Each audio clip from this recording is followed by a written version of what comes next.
Wow, what a bittersweet moment, man. What's good? It's the one and only, but what do I know? Boxing coming back at y'all with another one, man. So doing my post-fight review on, well, I'm gonna give my post-fight review on all the fights briefly, but I kind of want to make majority of this video dedicated to what Showtime has meant. Not so much, I mean, obviously what it's meant for boxing, but what it's meant for me.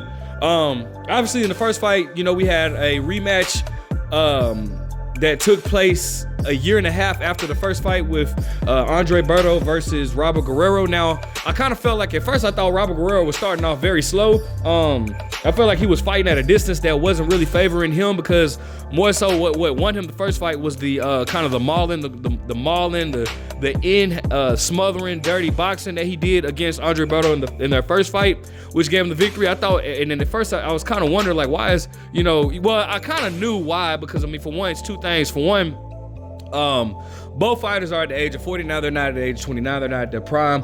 Secondly, like, you know, both fighters have been out of the ring for a long time. More so Berto, who has been out of the ring for five years, and whereas Robert Guerrero has been out of the ring for 2 years. So I kind of thought, that's why I thought Robert Guerrero would take it to Berto more, because you know, to disrupt Berto's timing even more. Because when you take a long time out of the ring, one of the first things you want to do is you want to get your timing back, and you want to see if you can you got to get your timing, your rhythm, and all that out back. And I kind of thought that Robert Guerrero would have taken I thought he would have taken this fight, you know, taking it to him a little bit more. But in the fourth round, he started to liven up, and he was and one of the things that Berto was doing that I didn't like, that no fighter should do against a southpaw, was when Robert Guerrero was throwing the jab, Berto was slipping to his right or whatnot. And what that does, when you throw a jab off of when you throw your jab, and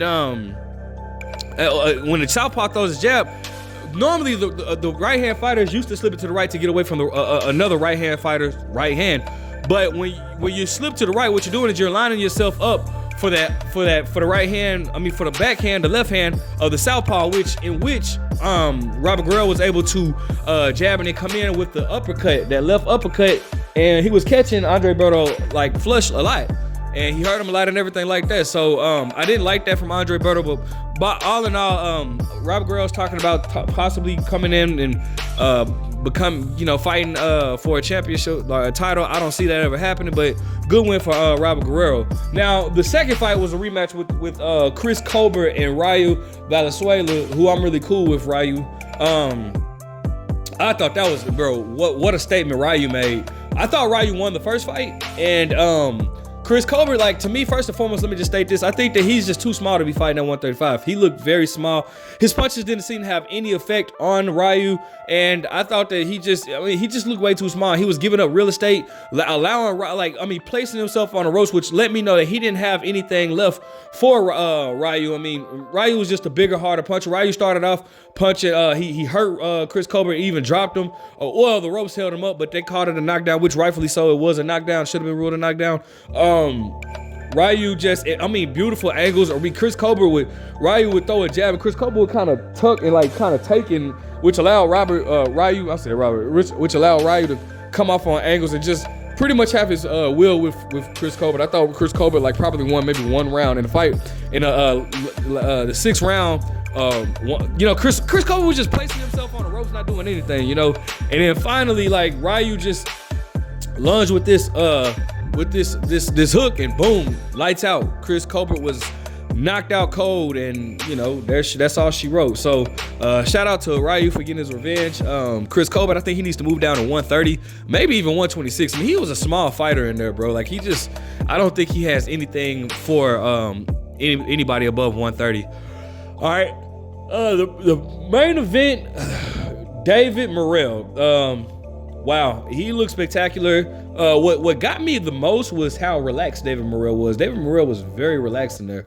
He didn't allow, he didn't seem too frantic or anything. He was just relaxed, slip punches when he needed to. It's not much to really break down in this fight. I mean, he had his way. He looked like he was playing around with agbeko at first, in the first round. I heard Ronnie Shields was like, you know, telling him to stop doing that. But he just had his way with him. It wasn't much that he could, agbeko had. Agbeko was sitting on the end of David Morrell's punches, which I didn't like, but it was almost like I think he had no choice because he had nothing. I don't think he was the stronger fighter. And so he couldn't get on there in the inside with him, so he had to box on the outside, which allowed him to be on the end of David Morrell's punches, which had more of an effect when David Morrell would land. So shout out to David Morrell. He looked really good. I think David Morrell, obviously he called out David Benavidez. He said he wants Benavidez in 2024. That's his main focus. I think if he wants to make a statement, I think he should probably go for Caleb Plant.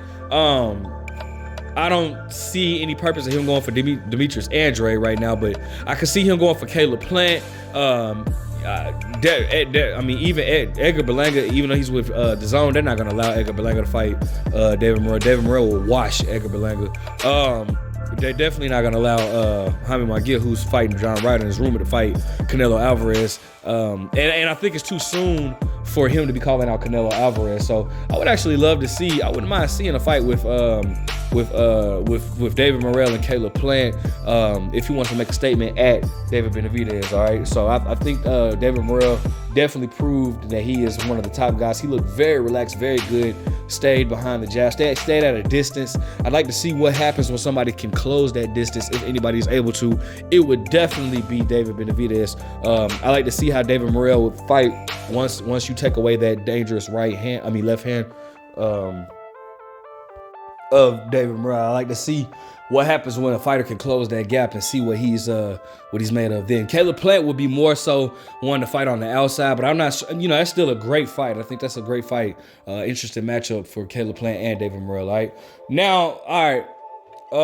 Now that I've gotten those out of the way, man, I wanted to speak, man, because if you don't, unless if you've been on the rock, this is the last time Showtime will be airing boxing. And man, this has just been a sad moment for me, man, because Showtime has been around since before I was even born. You know what I'm saying? And obviously, I could speak on the great fights. Obviously, with Diego Corrales versus Castillo. Mike Tyson there. Obviously, the Pernell Whitaker versus Chavez fight. But I want to speak on stuff that went around my era. And one of the things that I appreciate that Showtime did was the Super 6 middleweight tournament. That allowed me to grow more with my favorite fighter of all time, which is Andre Ward. It's just a sad moment for me, man. I feel like Showtime was always looked at as the little brother to HBO. HBO was the one that was running boxing. HBO was that guy, the star when it comes to boxing. The network of boxing, right? That was until 2013. HBO had that long run, which obviously was no compare. Obviously, I feel like I said, Showtime was I don't want to say the great value, because Showtime definitely put on great fights, even with HBO being the number one top network for boxing. Showtime still put on great fights. So I don't want to say the great value, but Showtime was always looked at as the plan B. Not the number one, the next step. So but all of that changed to me in 2013 when Floyd Mayweather took that 6-fight deal with Showtime. When Floyd Mayweather went to Showtime, to me, that's when Showtime started taking over boxing and then became more so the face of boxing networks rather than HBO. HBO definitely, HBO was fighting, had some fights and whatnot, but Showtime was the one putting on the great fights. At that particular time, Manny Pacquiao had kind of slowed, was kind of slowing down. That was after his knockout to Marquez, and Manny Pacquiao and Floyd Mayweather were the two faces of boxing, right? So with Manny Pacquiao kind of being out of the picture and kind of declining on the decline, Floyd Mayweather obviously was the business marquee man that he was rising up, and obviously he took that deal, and then we got the big fights like Mayweather versus Canelo, which did $2.2 million. Obviously Mayweather versus Manny Pacquiao, which was on both HBO and Showtime, right? But if we exclude that, you got still any Mayweather event was a huge event. Mayweather versus Robert Guerrero, which just did $1 million pay-per-view buys. Mayweather versus Marcos Maidana, which the first one did like 965 or 935 pay-per-view buys, and the second one did like 965. Then obviously Mayweather versus Pacquiao, which was on both, but then you had Mayweather versus Berto. That wasn't really much, but you know, you had great fighters. You had the PBC, you had Golden Boy at one point, but then they kind of split up. But the PBC was with Showtime, man. Great fights, and obviously you had Mayweather versus McGregor, which did the second highest pay-per-view numbers in pay-per-view history, was like 4.4 million pay-per-view buys. You just had like, bro, to me, once Floyd went to Showtime, and once PBC went to Showtime took over boxing, and then obviously HBO stopped airing in 2018. HBO stopped airing, so here we are 5 years later.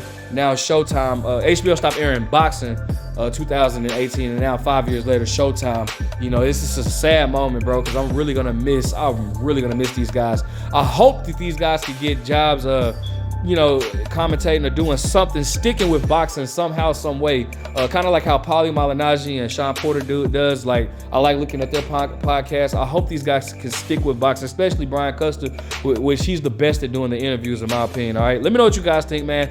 Make sure you guys like, comment, subscribe. What was your favorite Showtime moment? What was your favorite Showtime fight? Oh my goodness, man, it was a bittersweet moment, very sad. But what do I know?